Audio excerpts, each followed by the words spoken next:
Wonderful. Thank you very much for the introduction. I appreciate that. And thank you very much to everybody for taking the time out of their busy schedules to be here today. I'm very much looking forward to taking you through our iNKT cell platform and how we're using that initially to target blood cancers and then moving into solid tumours.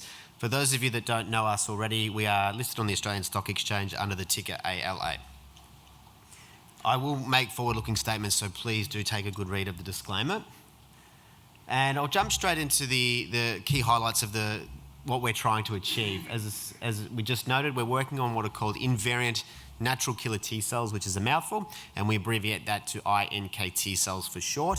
And we're using those to target initially blood cancers and then solid tumours. Sorry about that. So our lead product is called ALA-101, and we're aiming to take that into clinical trials in fiscal year 2025, which is where we are today. So very excited about taking that into clinic. We see that will be a transformative event for the company. And in terms of the cell therapy sector, some of you may already have familiarity with CAR-T and things like this. So it is now clear that that's going to be an important parameter or modality for treating different forms of cancer. But there are still some very key limitations, and we do believe through our iNKT cell platform, and I'll show more about this, we believe it alleviates many of those challenges which are currently facing the sector. So in terms of our team, we've built a phenomenal group of individuals that have a deep amount of experience working with cell therapies and drug development broadly. We now span both Australia and North America. In terms of how we've built the company, intellectual property is absolutely critical for us, and we have a very strategic acquisitive mindset. So we look to either bring a new IP that enhances our platform in its current form or also broadens its utility.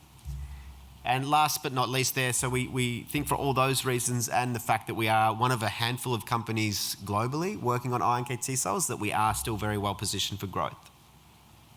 So I'd like to just go through some of the information around our financials. We're currently valued at just over 170 million. We finished the quarter just gone with $12.7 million cash in the bank. That's enough money for us to reach some very key inflection points for us around taking our lead program into clinic, to start dosing patients and start collecting data. So very comfortable with our cash position at the moment. Very happy with our shareholder registry as well. So we've got a lot of institutional great investors, but also high net worths that have been very supportive of the company. And of course, I think over the last 18 months or 2 years or so, we have seen quite a strong appreciation in the share price off the back of doing what we said we were going to do. And we look forward to continuing to do that to create more shareholder value moving forward. Now, in terms of where the cell therapy sector sits in the space, I just alluded to that a moment ago, that it is very important in the sector for cancer treatment. So what I've highlighted here is a number of what we call early stage cell therapy transactions. Now, I won't go through them all, but just to point out, the majority here are either early stage preclinical, phase 1 or phase 1B, and one phase 2. But what we often see is for those, whether it's an acquisition or a partnership or a research collaboration, there's an upfront fee or payment to the company in excess of US $200 million. And I will highlight one that took place in December last year, so quite recently. Again, phase 1B, AstraZeneca acquired Gracell, and that was a $1 billion cash upfront acquisition with $200 million in milestones. So why that's important for us, again, it just signifies how important this sector is to pharmaceutical companies moving forward. Now, in terms of how we position ourselves and our strategy, so the intellectual property in the form of often of patents is key for us. That's often the currency of a biotechnology company. And we licensed our core platform from Imperial College London, which is consistently ranked a top 10 university globally. And we've expanded by bringing what we call an armoring technology, which strengthens the cell platform again, and we'll use that for our solid tumour programs moving forward. And we've also licensed in what we call a novel CAR, and I'll explain what that is in a moment, but essentially that helps us use the platform. In this case, it's to target a solid tumour in the form of gastric cancer, but also with the potential for pancreatic cancer as well. So we overlay that with good regulatory strategy. So there are frameworks by the FDA in the US, the TGA in Australia, which provide pathways to either get products approved faster or you can gain market exclusivity and so forth. So we'll explore all those pathways where relevant. And for cell therapy, it's quite a complicated therapeutic to manufacture. So there are numerous steps. It's a living therapeutic, and what the net result of that is we generate a lot of know-how, which becomes Arovella's internal trade secret, which we'll naturally protect very carefully. So in terms of how do we actually get from inception to patient, what we do is we start off with what we'd like to acquire, the technology. We usually license that from a university or research institution. It either has or we generate preclinical information that supports ongoing development. We manufacture one raw material, which we use for the genetic modification of the cells, called a lentivirus, and then we go through the manufacturing step to produce the cells. Once we've done that, then we're able to take our lead program, in this case ALA-101 for leukemia and lymphoma, into clinical trials. Now, the reason the manufacturing step is highlighted there in purple is we announced quite recently that we've defined the process development and scale-up strategy to take this therapeutic into clinic, which was a huge milestone for the company. That means we're no longer in a research institution. This is now in a commercial manufacturing environment. And why that's important is for our second program, which is we're using to target gastric or pancreatic cancer. It means, yes, we've licensed the technology. We are currently generating the preclinical information. Once we're happy with that, we'll generate the lentivirus. This manufacturing process largely will stay the same. So that manufacturing process can be used for any product we have moving forward. And as I said a moment ago, we are very acquisitive and we are always looking for new CARs to enable us to target a range of different cancer types. And again, we'll use the same manufacturing process. So going back to CAR-T, as I said, this is where the field started. The way it worked in these cases, and still works, is the therapy is actually taken from human blood. So the patient that actually has the leukemia or lymphoma, their blood is taken, their T cells are collected. For those of you that don't know, they're like the soldiers in our immune system that run around and eliminate things that don't belong. And then they actually get genetically reprogrammed and then given back to that patient. So the trouble we have with that is it's every time we like to use this therapeutic strategy, it's made for that individual. So it's one for one or bespoke.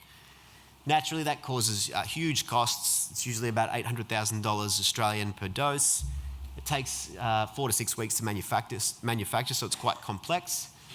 Now, if you're taking the cells from a person that's got cancer and they've seen chemotherapy, the chances are their T cells aren't doing that well. Not all collection centres will actually be able to do this, so patients could be eligible to take the therapy and they will miss out. And as I said, it takes 4 to 6 weeks or so to manufacture, so patients can die while their therapy is actually being manufactured. And lastly, because it's being made for every person every single time, there's always the risk of a manufacturing run failure, which again increases complexity and cost. So Arovella's solution is we work on a different immune cell, and we didn't invent the immune cell, we're the ones that worked out how to work with it, and it's the invariant natural killer T cell. So the idea being we're able to take the cells from a healthy donor, we still do the genetic reprogramming of these cells, but then we're able to give that batch to multiple different patients. And that's game-changing for the field and something we're committed to do. And knowing that if we've got that stored in a freezer, patients would likely be able to get access to that in less than a week after demonstrating they're eligible to take the therapy.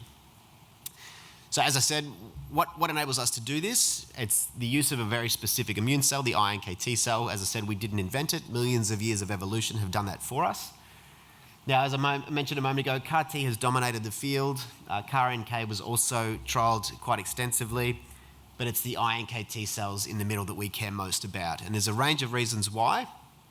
They have the ability to work in what we call the innate and the adaptive immune systems, which means they are fast-acting but have a longer-term response. We can give them from one person to another safely. Now, that's unlike other immune cells. They don't cause graft versus host disease, and we're very comfortable with that. That's been shown not by us, but others in clinic. They actually have multiple killing mechanisms. They naturally target and kill some cancers already, and they can kill like a T cell and an NK cell. And there's a range of other properties I won't go through today, but please feel free to come and talk to me more, that we think set them up really well for the treatment of solid tumours. So just in terms of commercial dynamics, as I said, we were very clear here. We didn't want to be in the T cell side of things, nor the NK cell side.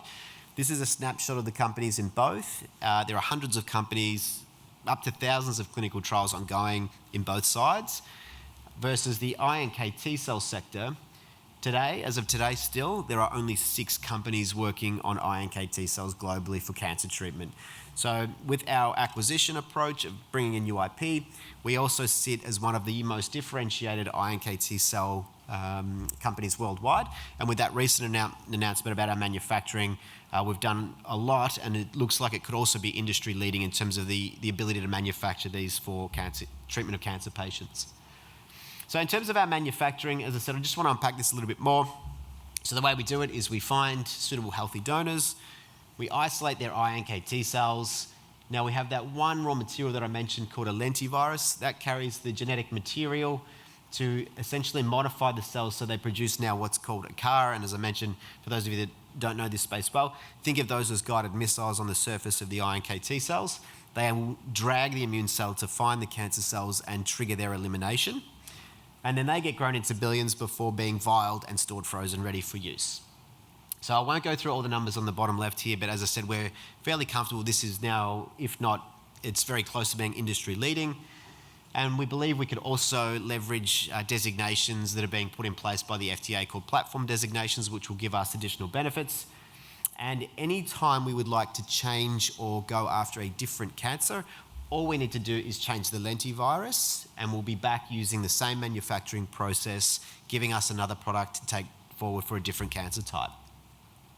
So just to give you some context on ALA-101, our lead program, we use animal models initially to test if these are going to be suitable. And what we're looking at here is a mouse model where anywhere you see the color, the red, blue, green, any color there, that's the tumor cells in the animals.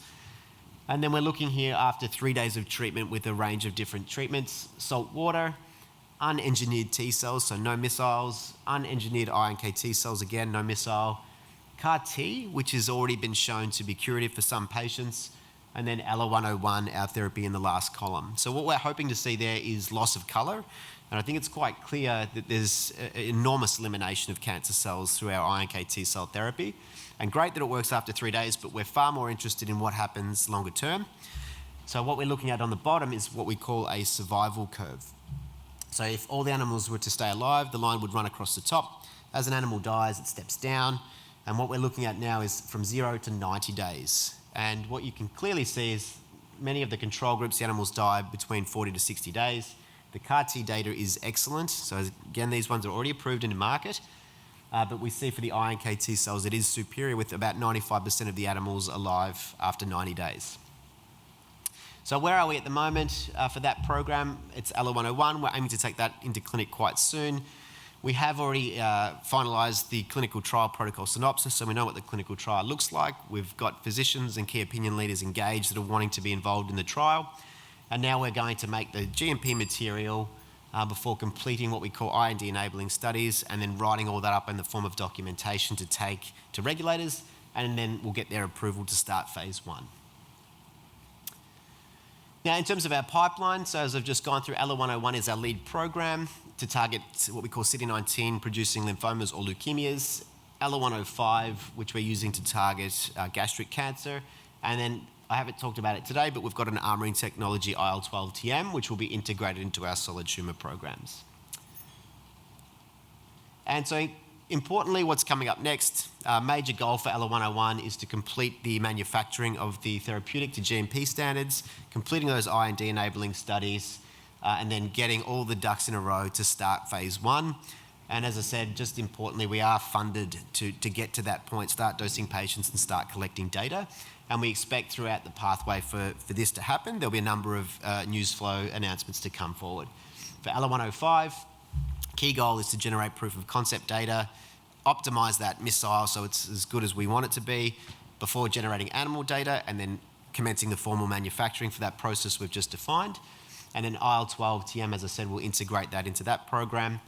And in terms of pipeline expansion, we are continuing to scour the globe for new CARs or missiles that will fit into our platform. So with that, I'd just like to summarise. And so I think I'm very clear that we've got a wonderful novel iNKT cell platform. It provides improved manufacturing and logistics. We know that iNKT cells have multiple anti-cancer properties that other immune cells don't. We're very excited to take our lead product into clinic. We continue to expand the platform, and as I've just mentioned a moment ago, we're very comfortable that we are still well positioned for growth. So with that, I'd just like to say thank you very much for your attention and look forward to answering some questions over lunch.